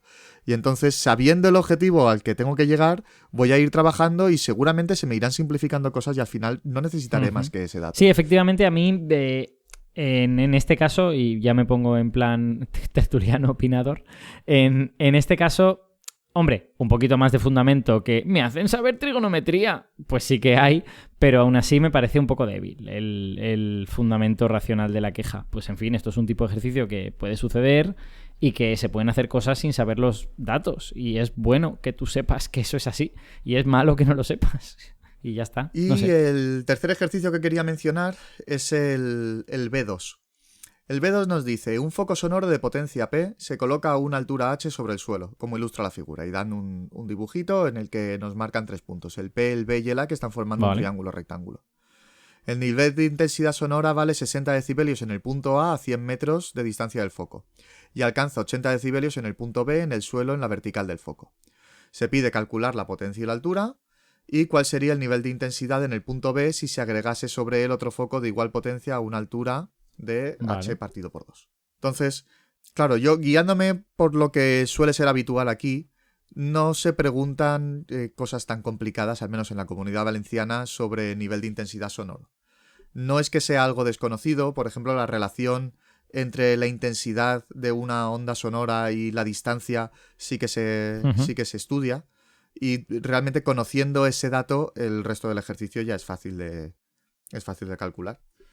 Pero bueno, sí que entiendo que a lo mejor la dificultad matemática del ejercicio estaría un poquito por encima de lo habitual, al menos comparando con lo que se pregunta de este contenido aquí en la Comunidad Valenciana. No sé en la Comunidad de Madrid cómo estaría la cosa. Javi, perdón, una pregunta. Cuando dices que el contenido matemático es un poco mayor, ¿a qué te refieres? No a que sean matemáticas que no hayan estudiado, sino que...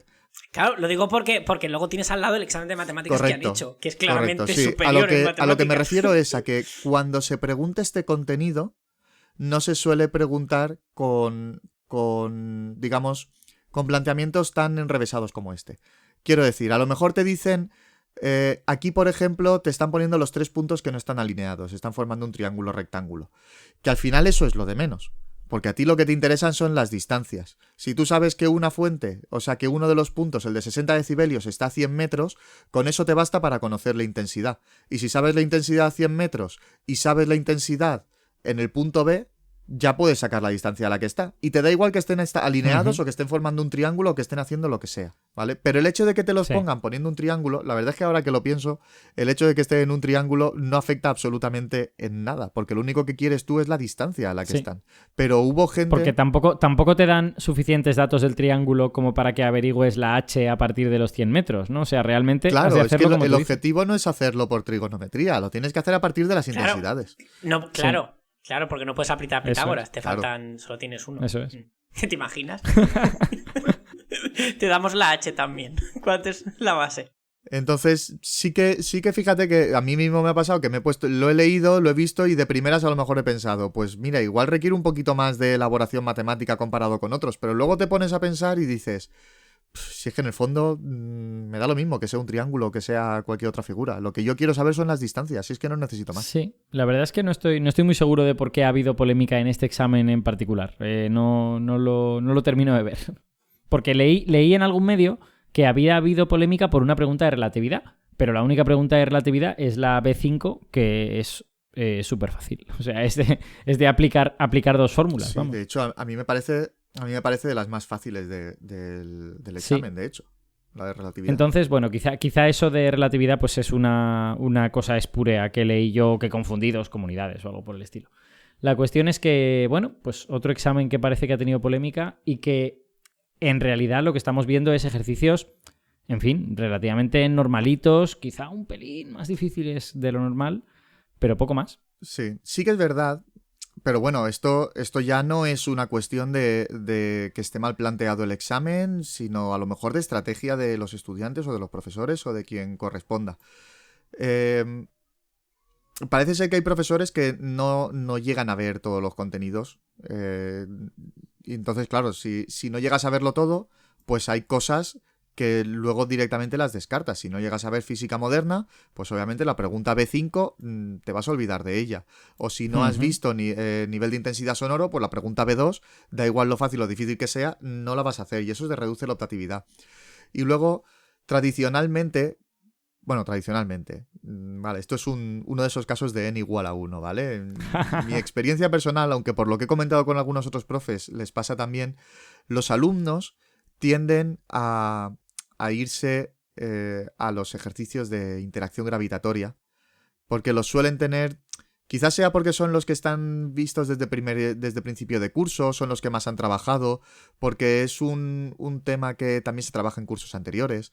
Entonces, los alumnos, digamos que hay algunos alumnos que ven el examen y lo primero que hacen es, me voy a poner a resolver los de gravitación, sin pararme a pensar que a lo mejor hay otros ejercicios más sencillos. Y fijaos que de los 3 ejercicios que he mencionado, sobre posible, porque lo tenemos en duda también, pero un posible extra de dificultad, 2 son de gravitación. Entonces, claro, si tú te tiras a resolver eso sin pararte a pensar que a lo mejor el de física moderna es muchísimo más sencillo, pues al final eso te puede desmoralizar un poquito, el ponerte a trabajar y decir, ostras, esto es más complicado de lo que yo estoy acostumbrado a hacer en este blog. Sí, a mí la verdad es que año tras año, cuando he analizado estas cosas, siempre me ha parecido que en general las quejas estaban poco justificadas en la dificultad del examen, o al menos en base a mi recuerdo de cómo se daban las cosas, a no ser que haya cambiado mucho la forma de dar clase, ¿no? Desde que yo hice el bachillerato. Y creo que este tipo de episodios están como pidiendo a gritos una explicación sociológica o psicológica, ¿no? En el sentido de por qué exámenes que no son particularmente difíciles generan estas quejas, ¿no? Yo tengo un par de hipótesis. La primera es esta que os he dicho antes, de que realmente no son quejas. Es que hemos mirado Twitter y la gente en Twitter dice de todo. La gente en Twitter dice, ¿qué calor tengo? Me aburro. O sea, cosas que realmente no son información objetiva, sino es simplemente una persona tratando de comunicarse con otros seres humanos a través de Twitter, ¿no? Entonces, a lo mejor ese es un problema, ¿no? Que estás buscando las quejas en una red social donde la gente no se para a pensar si te está dando información objetiva. Pero suponiendo que sean quejas de verdad, yo tengo como una hipótesis adicional, que es que sean el resultado de estudiantes extremadamente presionados por las notas de corte. O sea, pueden ser estudiantes que quieren entrar en medicina, que quieren entrar en física, que quieren entrar en matemáticas, así carreras con notas de corte muy altas, y que por lo tanto ven que un pequeño fallo, un dejarse medio punto, un dejarse un punto en una de esas preguntas, a lo mejor le supone no entrar en esa carrera, ¿no? Porque necesita prácticamente la totalidad de los 14 puntos para entrar. No sé si esa puede ser una explicación o no tengo ni idea, no he hecho un estudio. No sé qué opináis vosotros al respecto, si tenéis alguna idea, alguna hipótesis. Me parece lógico lo que dices. También creo que... Es que me voy a arriesgar a esto. Que estamos llegando a unas generaciones de quejas por todo. Independientemente de las que tú has comentado, de que por el tema COVID ha sido un poco feo que te hagan esa jugada. Sí. Pero es cierto que... Pero no los chavales, si es que la sociedad en general ya... la queja... Es más fácil quejarse que intentar ver si tengo motivos para quejarme. Uh-huh. Y no voy a juzgar a nadie porque yo también lo hago. Es decir, lo sé, estoy metiéndome en el grupo de humanos que nos gusta quejarnos. Y es con motivo, porque es cierto, es que te estás jugando la carrera. Luego puedes hacer los hackeos de tu visitante al IFIC. Pero empiezo a ver esto ya una tendencia. No sé si las redes les dan más voz y hace 20 años las quejas eran las mismas. Claro, ahora cualquiera se hace un change.org. Sí, no lo sé. Yo tengo la sensación de que esa podría ser una posible causa. Supongo que otras también, ¿no? O sea, bueno, enseguida salen voces que dicen que los chavales de ahora son muy blandos, que se quejan muy rápido.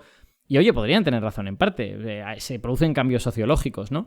Pero yo siempre tiendo a pensar que culpar al carácter de una persona habiendo motivos un poco más objetivos suele ser un error, porque los motivos objetivos suelen tener más efecto. Sí, por eso yo decía la queja ya como sociedad, no como individuos. De todas maneras, hay por ahí voces que también opinan que esa excesiva guía de los alumnos siempre a carreras universitarias, dejando de legado otras opciones, también está haciendo que haya más competitividad. Así es. Y que claro, que lo que hablamos también con Abelino e Isa es que todo el mundo no tiene que ir a la facultad. No eres más ni menos. Y conozco un mogollón de casos de alumnos que han hecho bachillerato forzados por los padres o por la sociedad, que si no haces bachillerato y una carrera, pues eres como menos que otros que han hecho una FP súper digna. Entonces, claro, hay más gente, hay más conflicto, hay más competitividad, hay más motivos para quejarse si te sale mal un apartado, ¿no? Y hay también otras razones. O sea, quiero decir, las notas de corte quizá merecerían un programa para sí mismas, ¿no? Porque hay otras razones que hacen que las notas de corte suban, como por ejemplo que las facultades son evaluadas por instituciones del Estado en base a cosas como esa. En base a si tu nota de corte es alta, es que eres una facultad prestigiosa y eres súper guay y te vamos a dar dinero por ser súper guay. Pues entonces hay facultades que pueden como ingenierizar las cosas para que su nota de corte suba, como por ejemplo, acepto menos estudiantes y entonces mi nota de corte sube, ¿sabes? En fin, que hay toda una casuística peculiar alrededor de las notas de corte y no todo tiene que ver con la competitividad y tal y cual, aunque eso sin duda también es un factor, ¿no? También hay carreras que se ponen de moda. Física pues lleva como 10 o 12 años de moda, ¿no? Y con esto de que la ciencia de datos, la física te prepara relativamente bien, parece que va a seguir estando de moda durante un tiempo más. En fin, hay toda una serie de razones. Mira, Alberto, has dado creo que en un punto clave, que es que cualquier problema es que sea suficientemente complejo, tiene muchos parámetros que valorar y muchas razones. Y al final nos quedamos siempre con una que es la que te afecta a ti o estás en comunión con ella. Y claro, es que serán un montón de razones y no podemos ni culpar a los chavales, ni culpar a los profesores que los han preparado mal, ni a la universidad que son lo peor, que se han hecho ahí magia con el currículum para impedir que entres. Yo creo que es una suma de tantas cosas que no hay un culpable único. Es una suma muy compleja. Sí, bienvenidos a las ciencias sociales. Javi, no has dicho nada, no sé si quieres opinar algo al respecto. Sí, no, yo en general estoy de acuerdo con lo que mencionáis. Es un tema que tiene que tener muchísimos factores que afecten. Otra de las cosas que yo me pregunto es si esto no pasaría ya antes. Quiero decir, nosotros a lo mejor salíamos de un examen, ya era más complicado y si nos quejábamos, igual que se quejan ahora. Lo que ocurre es que ahora, pues esa opinión llega más lejos. Y si encima a lo mejor un periodista ve noticia fácil en una cosa como esta, pues todavía se le da más bombo y llega a más partes, llega a más oyentes o lectores. Entonces al final se acaba magnificando el problema que a lo mejor antes se acabaría acallado porque no llega a ningún sitio. Yo he visto quejas de alumnos de física que veo en Twitter que se quejan de profesores, de los que me quejaba yo. Si yo hubiera, Javi, si hubiéramos tenido un Twitter para quejarnos de electromagnetismo, hubiera habido change.org, claro, sobre una persona en concreto. Y claro, Alberto, corrígeme, pero yo creo que los periodistas tienen el campo abierto en las redes, no tienen ni que salir a la calle como antes a entrevistar. Bueno, a ver, hay de todo en periodismo. Yo tampoco soy un súper experto en cómo se hace el periodismo, pero hay cierto tipo de periodista que está extremadamente overworked, tiene muchas cosas que hacer, y B, habitualmente bastante mal pagado, que tiene incentivos para irse a las redes a buscar las cosas. Es decir, si a ti te dicen que tienes que sacar no sé cuántos artículos para la sección de sociedad en el día de hoy, pues hombre, si te vas a la calle a preguntar a la gente o a un instituto, pues no te da tiempo a sacar esos artículos. Así que claro, irte a Twitter es más fácil. No puedes ir a todas las comunidades a preguntar el día del examen a todos cómo les ha ido, ahora, y con redes sí, es más fácil. Es decir, que yo creo que hay... los problemas del periodismo, hay mucha gente que ha hablado de ellos y de nuevo hay como muchos factores, ¿no? Hay cosas estructurales que tienen que ver con trabajos precarios y a los que se les pide cosas completamente absurdas, en plan de muchos clics en los 10 artículos que me des en el día de hoy. Y también puede haber un descenso de la calidad general del periodismo. Yo personalmente soy muy crítico con el nivel medio de los periodistas, creo que es muy bajo. Y eso también ayuda, ¿no? Si una persona, pues intelectualmente no muy allá, pues a lo mejor no va a haber ningún problema en hacerse eco de unos cuantos chavales quejándose amargamente en Twitter. No lo sé. En fin, creo que puede haber una combinación de cosas. Pues no sé, con esto creo que ya hemos dado un cierto repaso no solo a la SEBAU, sino también a esta especie de polémicas que ocurren alrededor de esto. Creo que no hemos encontrado ninguna muy potente este año, al menos en mi opinión. Otros años ha habido alguna con la que he estado un pelín más de acuerdo, pero bueno, es lo que ha habido en este año 2022. Así que no sé si queréis añadir alguna cosa, Javi, Víctor. Yo creo que el nivel de cuñadismo ha estado en nuestra línea. Bien. Es posible incluso que nos hayamos superado. Entonces creo que con esto podemos dar por cerrado este capítulo. Esperamos que os haya interesado. Muchas gracias, Javi. Un placer. Muchas gracias, Víctor. A vosotros, un placer. Y muchas gracias también a los oyentes que hayan llegado hasta aquí. Si os sigue interesando la educación de las ciencias después de esta sesión de no resolver casi ninguno de los problemas de las EBAU, podéis escuchar lo siguiente que tenemos que decir al otro lado de esta sintonía. ¡Hasta luego!